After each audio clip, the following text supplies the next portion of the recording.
I'm Siobhan. And good day, I am Andrew and Siobhan. What are we talking about today? Today we're talking about CTK.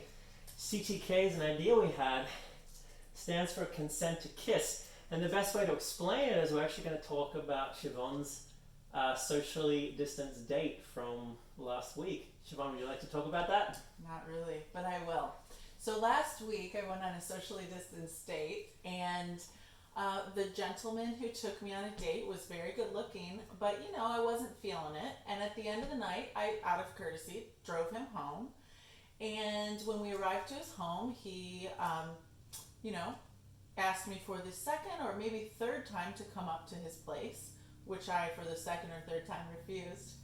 And then as he was leaving the car, he went in for a kiss. I had a mask on, so he chose to take my mask off for me and kiss me, which I wasn't really that pumped about.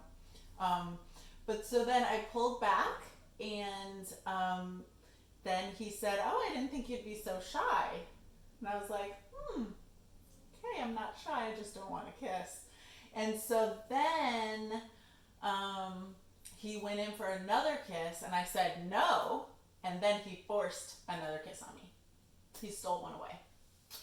So I was feeling pretty violated, honestly, afterwards. And yeah, it kind of went downhill from there the next day. Ouch. Now, for the record, this is the same guy who, after the rejection the next day, asked you to Venmo him back $15 for your half of the meal and then send you a dick pic. That's right, Andrew. That's the one. That's the one. Classy guy. The concerning part of this story, though, is this forced kiss. It was a kiss without verbal consent or any kind of warning. And this has happened to a few female friends of mine. A couple of ex-girlfriends, very similar stories, completely, you call it unprovoked kisses. And, this stuff people were getting away with before COVID. Nightclubs and so on. Women always get that kind of attention or a grabbed ass. And, there's no repercussion, which is very sad. Yeah.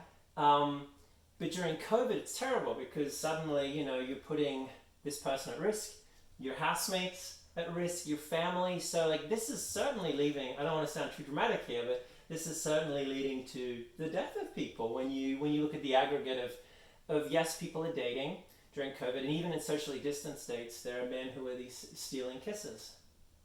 Kiss stealers. Kiss stealers. Scandalous. It might sound a little dramatic. I joke, but seriously though, I did feel violated because I told him no in an assertive voice, and he chose to ignore it. It's completely unacceptable behavior. And with or without the COVID, but the COVID definitely ups the ante. It does, and you have a strong personality, so it's not just a violation of trust and a huge safety risk, but I do think in today's world it's kind of sad. You see in even Disney movies this systemic idea where guys would just grab the girl. The mentality is almost like, well, she said she didn't want it, but she wants it. Mm-hmm. It's supposedly a power move, but I dare say it's quite rapey. It's terrible behavior, and so it's a violation. It's a violation, so that's something we want to deter, and so we've come up with this idea of CTK. Now, the way this works is on online dating profiles, you've seen a lot of different acronyms, GGG, Good Giving Game, everyone knows DTF and so on. So, sometimes it's a statement for what you stand for, like BLM. To put this on your profile, consent to kiss, is basically a girl that's worried about her family and so on, saying, look, if you want to kiss me, you better ask me first. Yeah. And that's really truthfully the sexier way to go about it. I mean, it's a very gentlemanly, attractive thing when a gentleman asks you if he can kiss you.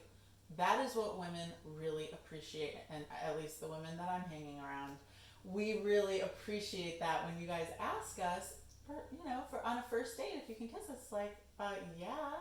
I mean, get a little vulnerable and ask. I mean, geez, what's the worst that can happen? You're going to get a no.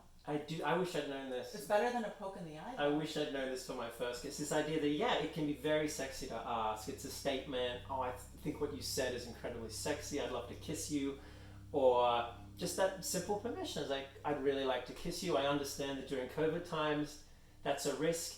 you're basically saying you respect someone's decision, you're looking out for their health. And Siobhan, how do you think we should approach this? I think we should take this further than just this little video. This is like an initial discussion. This could be the start of something great. Yeah. This could be the next Black Lives Matter movement. I like the enthusiasm. I think it's huge. Maybe not. I think it really is huge. The timing is right. You have a new government. Me Too movement is going on, which is very much integrated, I believe. And COVID has really upped the ante. It's not just sort of the diseases transferred from kissing. It's potentially something life-threatening. Yeah. So I think the time is right. And one thing we want to do is, if we sent this video to you, we want to start dialogue of other ideas. But we certainly think, instead of just, this video probably won't go viral, as good looking as we are, especially you, I think we need to reach out to the dating application, the CEOs and so on, and have this as something that appears. Because in these dating apps, people are going on dates, and Siobhan, you're being socially distanced, but if a guy is grabbing someone to kiss them, it's completely negating all of the safety protocols and respect. So I do think if the dating apps were on board, CEO of Bumble, if they showed this as some sort of splash screen or one of those little pop-ups, I think it would soon catch on, and I think it would change the mindset. I mean, it would definitely bring awareness. Oh yeah, there needs to be awareness, and for both sides. I think a lot of women must be, at least the exes that I have, that took this much worse. And you're taking this great that happened, that someone just grabbed your mask down. But a lot of people feel highly violated by that. And I think putting this on your profile. I felt like, I got out okay. I'm safe and yeah. But I did feel sad. I felt like I wanted to cry afterwards. Yeah. I was like kind of pissed off, I wanted to punch the guy. No, Anyway. I know. It's probably a long video already, but again, this is just conversation. So we'd like to make a more professional video, but post your ideas. Yeah. And thank you very much for listening. And CTK. And CTK. Bye. Can I get you?